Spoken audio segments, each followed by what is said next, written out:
morning. Good to have all of you here. Good to see you.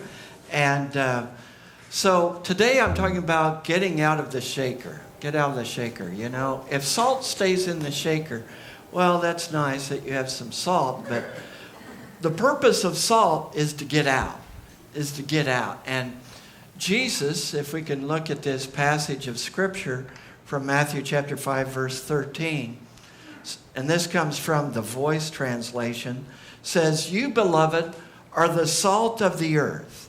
But if salt becomes bland and loses its saltiness, can anything make it salty again? No, it is useless. It is tossed out, thrown away, or trampled."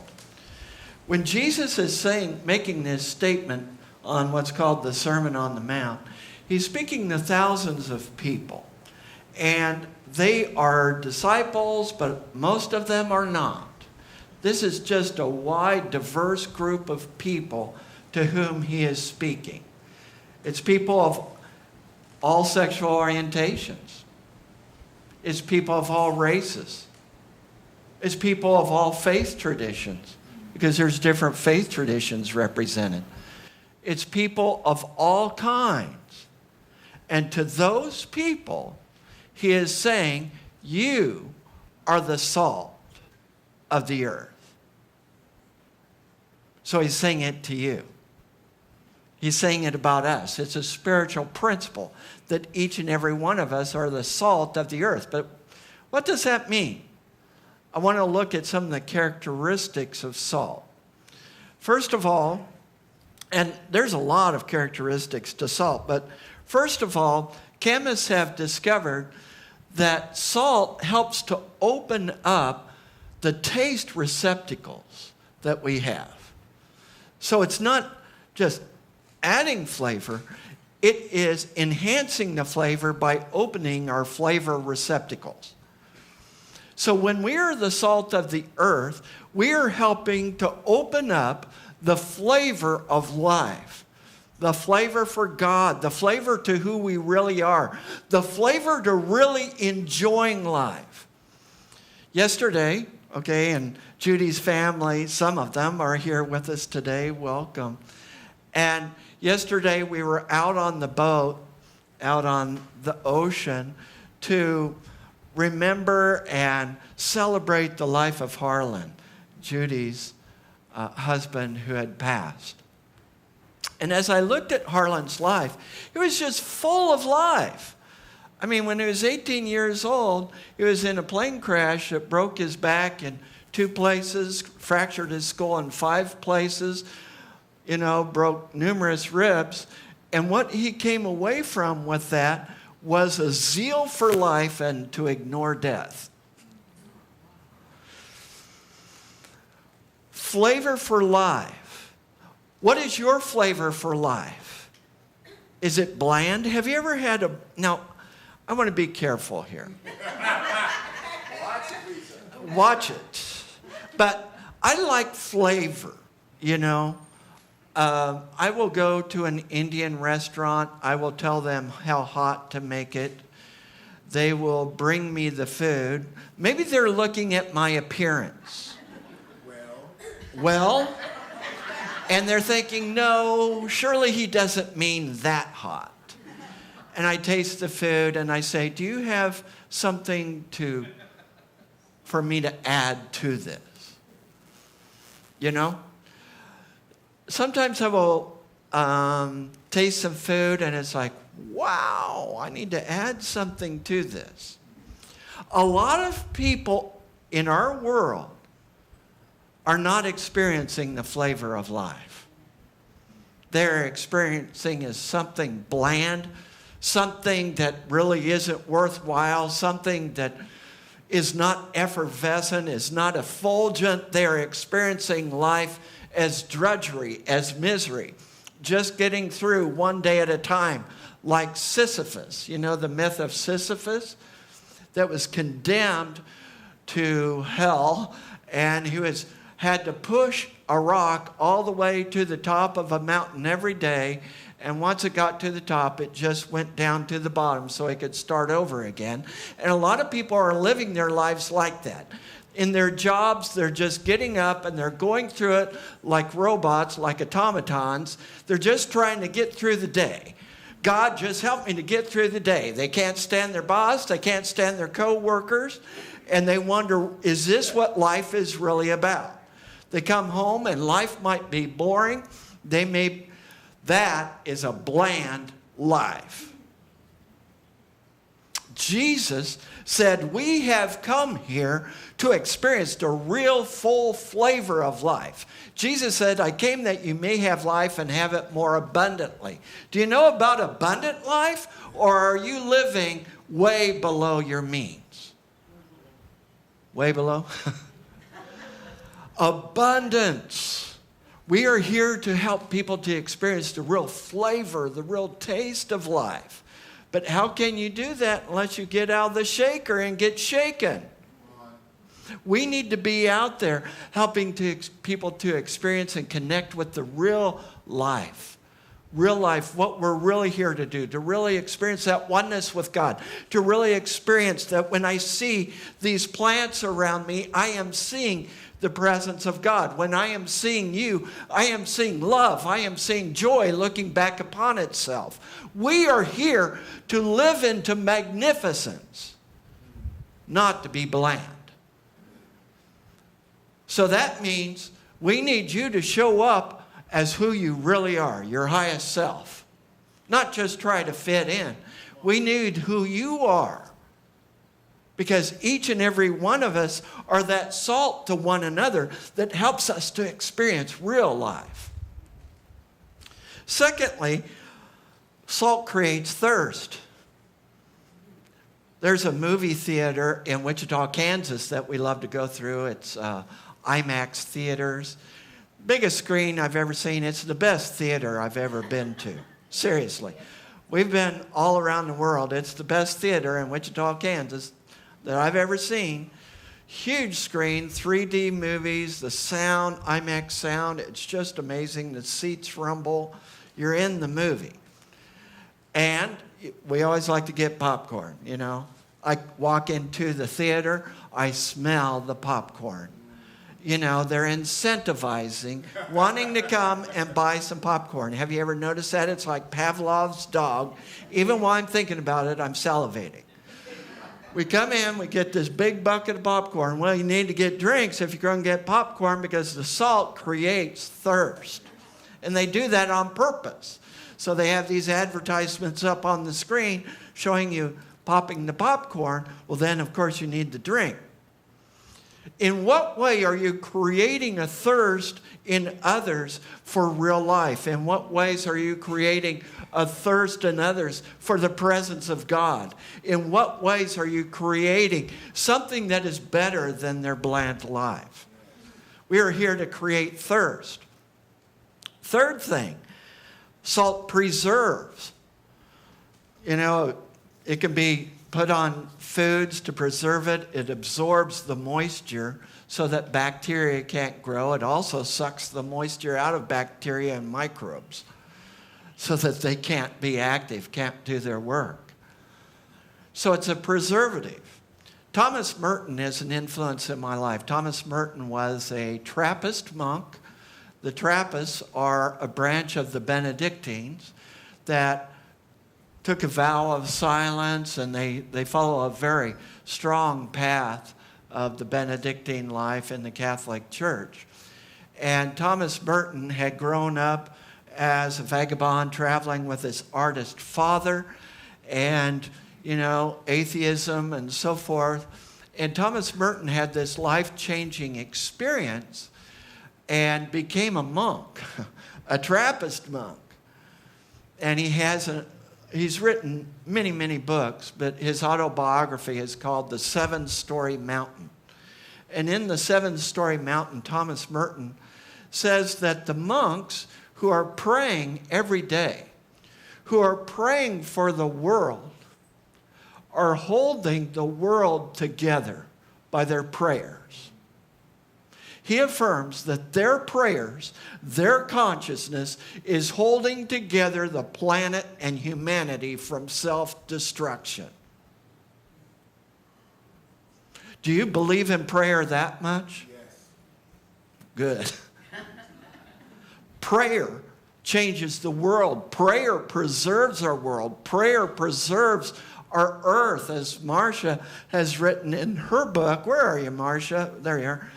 As Marcia writes in her book, Quest, our praise actually heals the earth. Our gratitude heals the earth. Our gratitude, our prayers is healing and touching humanity. Don't put it down. I have heard people say, well, I don't pray because I don't know what to pray for, and how do I know what is the best thing that is needed? Our prayer is that healing agent of salt in the earth. In what ways are you helping to preserve humanity? In what ways are you standing up for those who are marginalized, who experience prejudice and discrimination?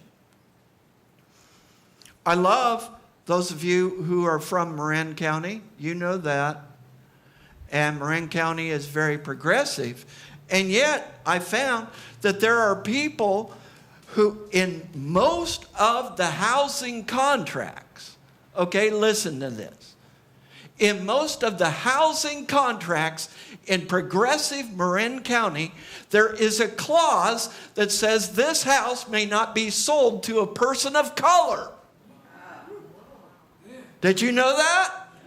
That exists all over our country. And then we wonder, well, why can't they just get a house?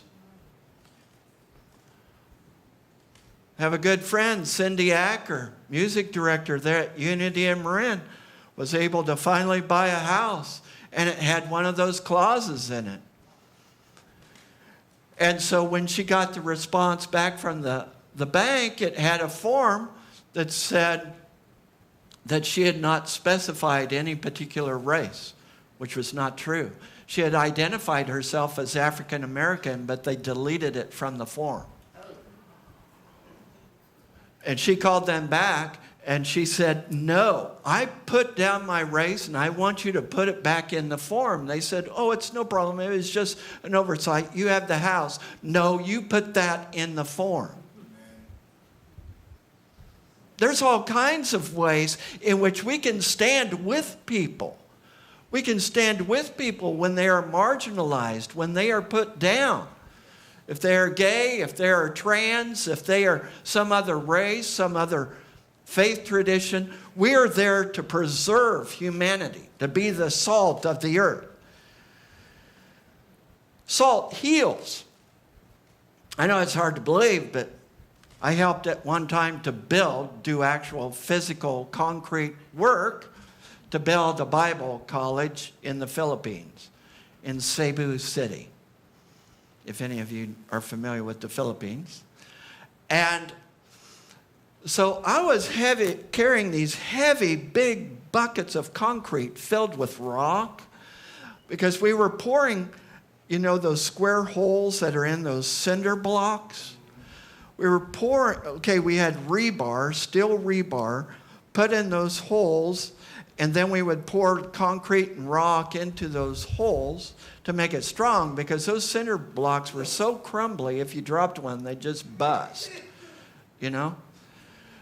And it was a 2-story building, so I'm walking on these narrow beams on the second floor with no protection, and I keep running into rebar that is sticking out of concrete, and so I have these gaps and places in my head where I've run into the rebar, and I have, you know, wounds on my hands and my arms, and I'm real glad I didn't get knocked off that beam on the second floor.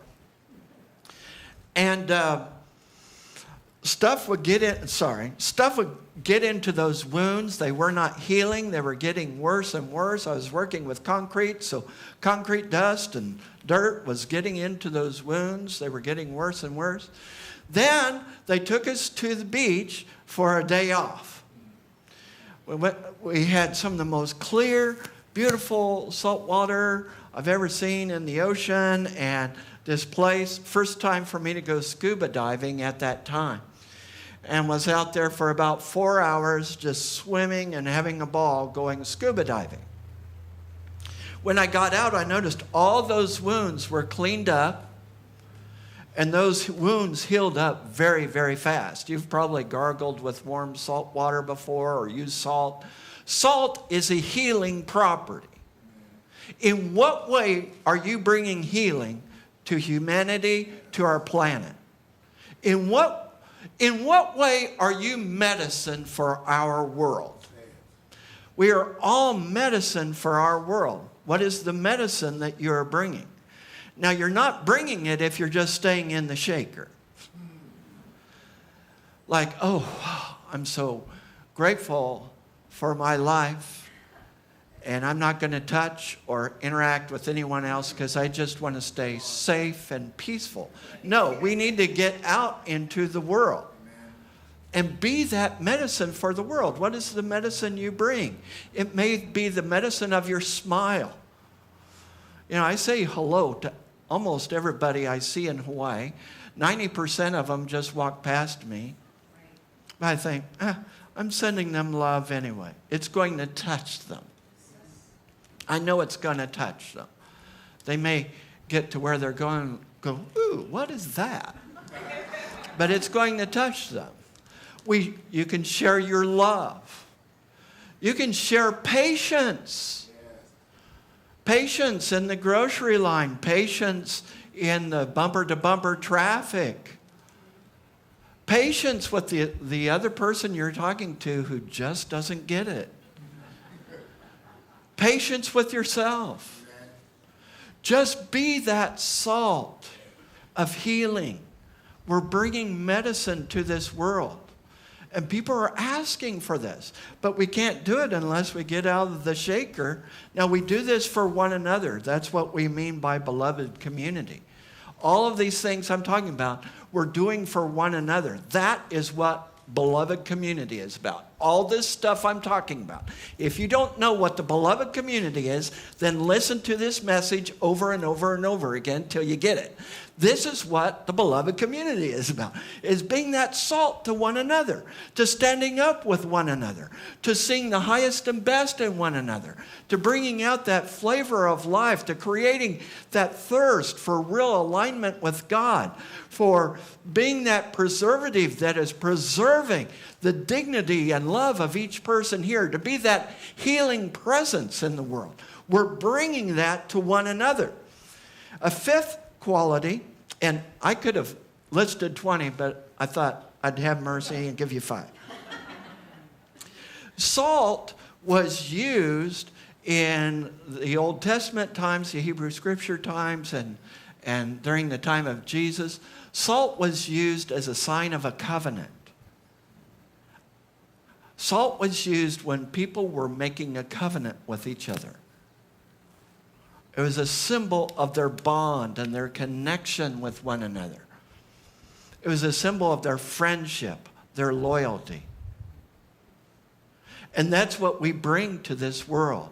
That's what we bring to each other, is that connection, that friendship, that love that binds us all together. We are that salt of creating this beloved community. In what ways are you being a friend? In what ways are you building those relationships? Not only with those close to you, but out in the world. In what ways? Again, on the boat yesterday, I get motion sickness real easy. I took Dramamine before I got on the boat, Judy, and usually that helps, but yesterday I was feeding the fish, if you get my meaning.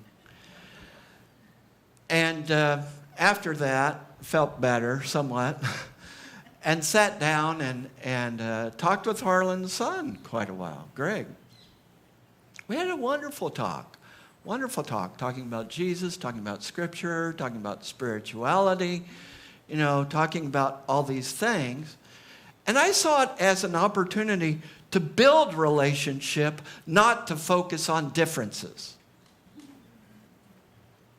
In what ways are you finding commonalities with others? In what ways are you finding ways to connect with others instead of your differences? And in what ways are you seeing your differences as being things that can actually inform and help one another? That our differences, your differences, make me better because I learned something different. Again, we're not called uniformity. We're called unity.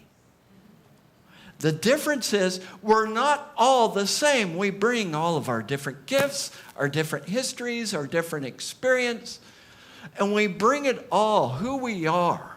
And that's when we're bringing our salt, when we're showing up as our true self. Can we show that? Next slide, please. So I have some questions for you. Have you ever been afraid to show your true self? Have you? Yes. I mean, there's times when I was afraid to show my true self because I knew I'd be made fun of, or I thought I would be. I knew that there would be some form of rejection. Well, at least this was the story in my head. I knew that I wouldn't fit in, that I would stand out. Have you ever held back who you really are? And what helped you to shift out of that? Or have you? Have you gotten out of your shaker and gotten shaking? Now, these questions are something to help you think about, how do I apply this? How is this happening in my life? And we use this in our Deeper Dive Spirit group, 5 o'clock on Wednesdays, that anyone can join in on. We go through some of these questions. But I want you to be thinking about, what does it mean to show up as your highest and truest self? What would the world look like if you really did that? How would it change your world? It would. Second question, please. What is the salt that you bring to the world? That is, how is the world different for your being here? The medicine that you bring, the salt that you bring, in what way is it changing the world? Now, sometimes that's hard to tell, you know. I remember I was in a grocery store one time and a woman came running up to me and she took hold of me and she said, "You'll never know how much you've helped me." I could not remember her. I didn't recognize her face. At the time, I was a psychiatric chaplain. I was working with hundreds of people. And I said, "Oh, wow, well, tell me about it." And she told me how her life had been transformed, how it had been changed by our interaction together, how it completely shifted her world. I asked her, how long ago was that? It had been a year or two ago. And and again, she said, "You'll never know." And I'm thinking, she's right. But what I want to illustrate is we touch people's lives in ways that we don't even know. We touch people's lives just by being the salt that we are. We touch people's lives by being that highest and best self, by being that Christ self, by being the Christ presence in the world. And we don't always know how it's changed people's lives until they come and tell us. Sometime in the future, this is just a seed I'm planting, sometime in the future, we're going to start something here at Unity Church of Hawaii called the Evolutionary Council. I've talked to just a few of you about it, but the Evolutionary Council, first of all, this isn't the only thing they're going to do, are going to have 10 to 15 people that are going to interview all of our spiritual community that are willing to be interviewed to find out how you have experienced transformation as a result of your connection with this spiritual community. And we're going to hear the stories of everybody, how you have experienced transformation.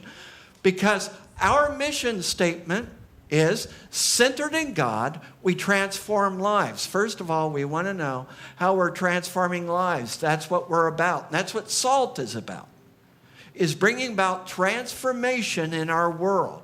We are here to transform lives and inspire people to make a positive difference in our world. We are here to make a positive difference in our world. So just stay tuned. You'll be hearing more later on about the Evolutionary Council. But we are really here for that mission. It's not just a statement. It's something that is our evolutionary purpose that we are living into. To be the salt of the earth. We're not here just to sit in our shaker and comfortable with a fortress theology. There are some churches, bless them, but there are some churches that have this fortress theology that we're going to stay safe and secure in our little spiritual home, and we're not going to be the salt of the earth. And those churches are dying. We are called to be the salt of the earth, and that means getting out of the frickin' shaker.